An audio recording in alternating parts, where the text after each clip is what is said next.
Assalamualaikum warahmatullahi wabarakatuh. Ketemu lagi di channel YouTube aku, Surya Suryaningsih. Pada kesempatan kali ini kita akan membahas mengenai konsep jurnal dan buku besar. Tapi sebelumnya, buat kalian yang baru aja datang di channel YouTube aku, jangan lupa buat subscribe, tekan tombol bell, like, dan komen biar kalian gak ketinggalan dan aku semakin semangat dalam membuat video-video YouTube aku yang terbaru. Terima kasih. Oke, langsung aja kita bahas mengenai konsep jurnal dan buku besar. Cekidot.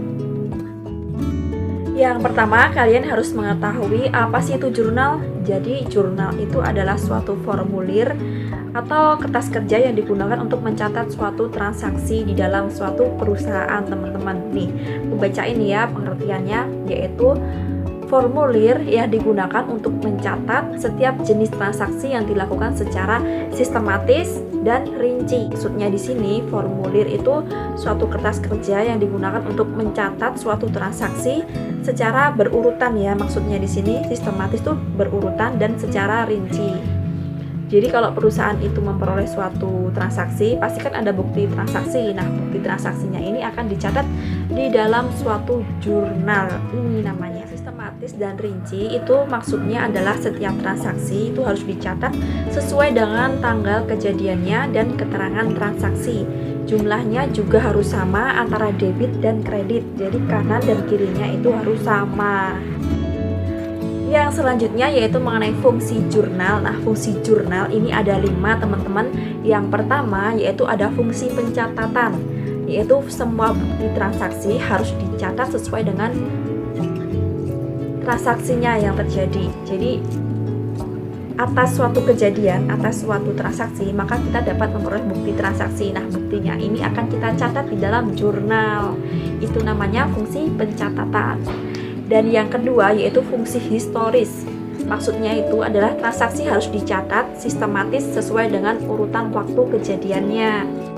Yang ketiga yaitu fungsi analisis. Nah, maksudnya di sini transaksi yang dicatat harus dianalisis buktinya dan dikelompokkan di sisi debitkah atau di sisi kreditkah.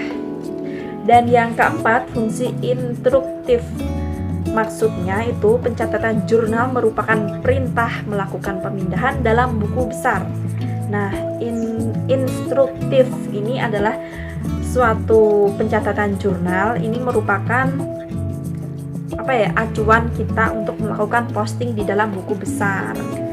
Dan yang kelima yaitu ada fungsi informatif. Dengan melihat jurnal, maka kita dapat mengetahui informasi suatu transaksi. Jadi kalau kita buka jurnal, kita kan bisa lihat tuh jurnalnya. Nah, setelah kita melihat itu, misalnya tanggal 10 Desember, nah kita bisa tahu itu termasuk transaksi apa atau kejadian apa. Jadi kita bisa membaca gitu. Dan yang selanjutnya mengenai jenis jurnal. Tadi sudah mengenai pengertian jurnal, fungsi, dan sekarang mengenai jenis jurnal. Yang pertama itu adalah jurnal umum, dan yang kedua jurnal khusus. Kalau jurnal umum ini adalah jurnal untuk mencatat semua kejadian transaksi yang ada di dalam perusahaan. Kalau jurnal khusus ini terdiri dari beberapa macam jurnal. Karena namanya khusus, maka kalau ada suatu transaksi maka akan dikelompokkan secara khusus-khusus, teman-teman. Nah, misalnya ada jurnal khusus untuk pembelian itu sendiri, jurnal penjualan itu juga sendiri, jurnal penerimaan kas, jurnal pengeluaran kas. Nah, itu dicatat tersendiri di jurnal khusus. Jadi jurnal khusus itu ada 4. Yang pertama jurnal pembelian, jurnal penjualan, jurnal penerimaan kas, dan jurnal pengeluaran kas. Nah, kalau misalnya suatu transaksi itu tidak dapat dicatat di 4 jurnal ini, maka perusahaan akan membuat jurnal umum, yaitu biasanya itu untuk mencatat suatu retur atau potongan karena suatu retur gitu. Dan yang ketiga yaitu ada jurnal penyesuaian. Nah, jurnal penyesuaian ini adalah jurnal yang dilakukan di tahap akhir periode akuntansi. Biasanya periode akuntansi perusahaan kan itu dari 1 Januari sampai dengan 31 Desember. Nah, jurnal penyesuaiannya ini dilakukan di 31 Desember, yaitu pada akhir tahun atau akhir periode pembukuan perusahaan. Nah, di sini aku bacain pengertiannya. Jurnal penyesuaian, jurnal yang dibuat pada akhir periode akuntansi untuk membandingkan jumlah yang dicatat apakah sudah sama dengan periode pengakuan yang sama. Nah, maksudnya ini untuk menyesuaikan laporan itu sesuai dengan keadaan yang sebenarnya, teman-teman. Karena ada suatu kejadian yang memang harus dicatat di akhir periode akuntansi. Misalnya ada suatu beban yang kita harusnya bayar di tahun berikutnya, tapi sudah menjadi kewajiban kita untuk membayar, maka akan diakui sebagai utang beban gitu. Misalnya itu ada pembayaran gaji karyawan. Nah, dibayarnya itu tanggal 1 Januari, tapi karena sudah 31 Desember dan perusahaan belum membayarnya, maka di tanggal tersebut perusahaan akan mengakui adanya utang gaji perusahaan. Yang selanjutnya yaitu ada jurnal penutup. Nah, jurnal penutup ini untuk menutup akun nominal. Akun nominal itu ada akun pendapatan dan akun beban. Kenapa ditutup? Karena untuk perusahaan ini biar mudah dalam memperkirakan atau mengetahui berapa sih pendapatan dan rugi di periode yang selanjutnya. Kalau nggak ditutup kan berarti saldo pendapatan atau kerugian di dalam perusahaan ini kan akan ikut ke periode selanjutnya kalau nggak ditutup. Jadi harus ditutup terlebih dahulu supaya perusahaan dapat mengetahui berapa keuntungan atau kerugian di periode yang selanjutnya, teman-teman. Nah, setelah kita membahas mengenai pengertian, fungsi, dan apa ya tadi? Dan jenis jurnal. Nah, sekarang kita akan membahas mengenai metode pencatatan transaksi. Nah, metode pencatatan akuntansi ini ada dua metode. Yang pertama yaitu ada cash basic dan yang kedua ada accrual basic. Untuk yang cash basic ini mengakui pada saat ada penerimaan dan pengeluaran kas. Ini aku bacain ya. Metode cash basic adalah metode akuntansi yang mengakui pengaruh transaksi dan peristiwa lainnya pada saat kas atau setara kas diterima atau dibayarkan yang digunakan untuk pengakuan pendapatan, belanja, dan pembiayaan.